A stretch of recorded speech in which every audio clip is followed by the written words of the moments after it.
Retrouvez votre émission Avocat avec BMJ.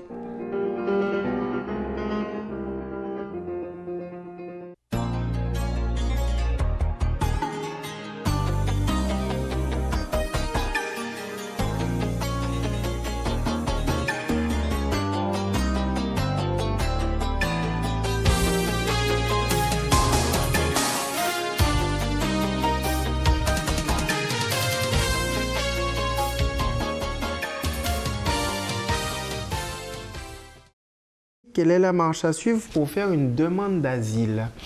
La première des démarches, c'est déjà d'arriver en France, puisque la demande d'asile concerne les étrangers en France ou en Martinique. Et une fois arrivé donc, sur le territoire français, se présenter à la préfecture et ne plus en sortir tant qu'on n'a pas la garantie que votre demande est prise en compte. Soit qu'on vous donne un rendez-vous pour revenir, soit qu'on peut aussi, et en principe on devrait, l'enregistrer tout de suite, surtout si vous avez quelques éléments, quelques documents qui vous permettent de remplir le formulaire et de donner les pièces justificatives d'adresse par exemple, pour qu'on puisse vous adresser des courriers ou d'identité déjà pour définir votre cas. Donc, la marche à suivre pour faire une demande d'asile, c'est d'abord ça. Quand on vous remet le dossier que vous devez adresser à l'OFPRA et on vous donne un délai pour l'envoyer, il ne faut pas l'envoyer après le délai, sinon c'est irrecevable.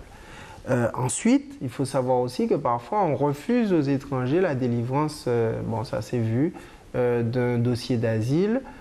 Soit parce qu'ils avaient déjà fait d'autres demandes avant, soit parce qu'ils ont vu leur demande rejetée et qu'ils n'ont pas fait le nécessaire, soit sans raison, en totale illégalité. Dans ce cas-là, c'est le tribunal administratif qui, statuant en référé, va condamner la préfecture si c'est nécessaire et si c'est le cas.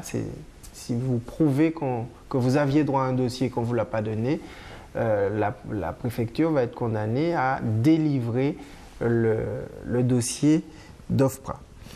OFPRA, Office français de protection des réfugiés et apatrides. Autre question, est-ce que les grands-parents ont le droit de visite et d'hébergement sur leurs petits-enfants? Et comment ça se passe? Généralement en Martinique, c'est une tradition. On n'est pas seulement élevé par ses parents, on est souvent aussi élevé par ses grands-parents, même si avec l'évolution de la vie et la francisation, l'assimilation française, on se retrouve avec une urbanité qui fait disparaître le lien dit intergénérationnel, ce qu'on peut déplorer d'ailleurs, mais ça se passe aussi dans d'autres sociétés ailleurs. Mais la loi française a prévu, parce que c'était aussi une certaine tradition, le droit des grands-parents à pouvoir garder contact avec leurs enfants.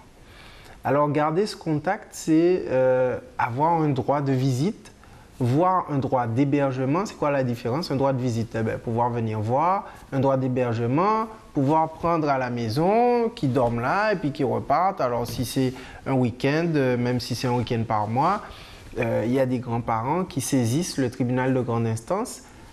Ça ne peut se faire qu'avec un avocat et on peut avoir donc des instances où les parents sont assignés par les grands-parents parce que on a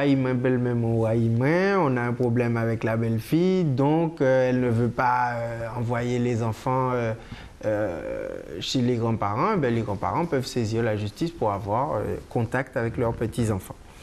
Alors, qu'est-ce que la maison folle?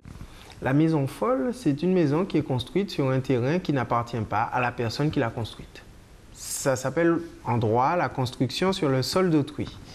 Sauf que souvent, voilà la situation. Vous avez un couple qui a besoin de s'installer, qui a besoin de se loger, un jeune couple, et ils décident de construire une maison.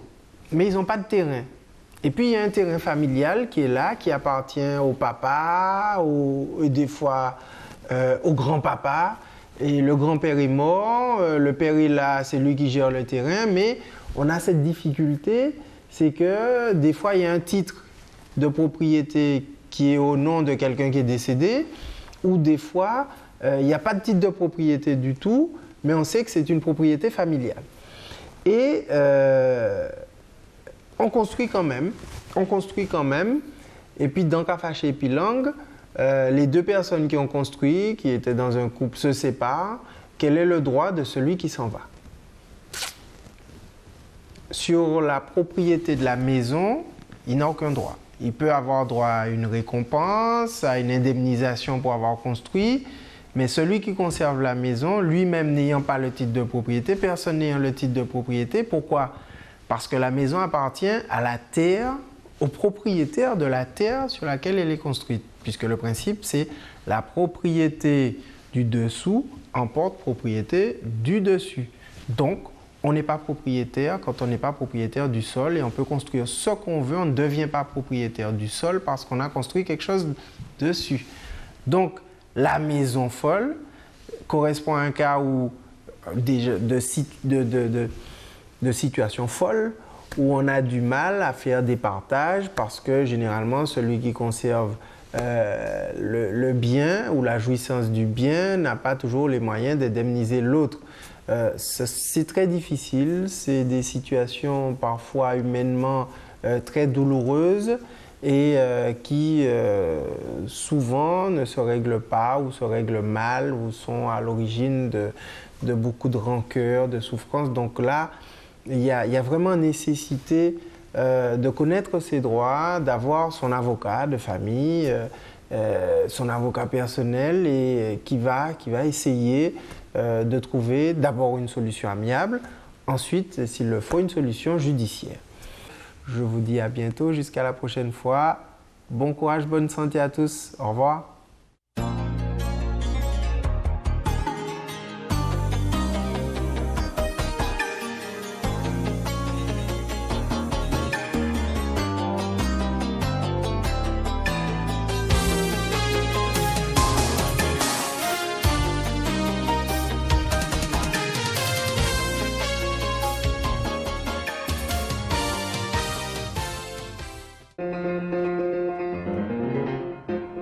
C'était Avocat avec BMJ.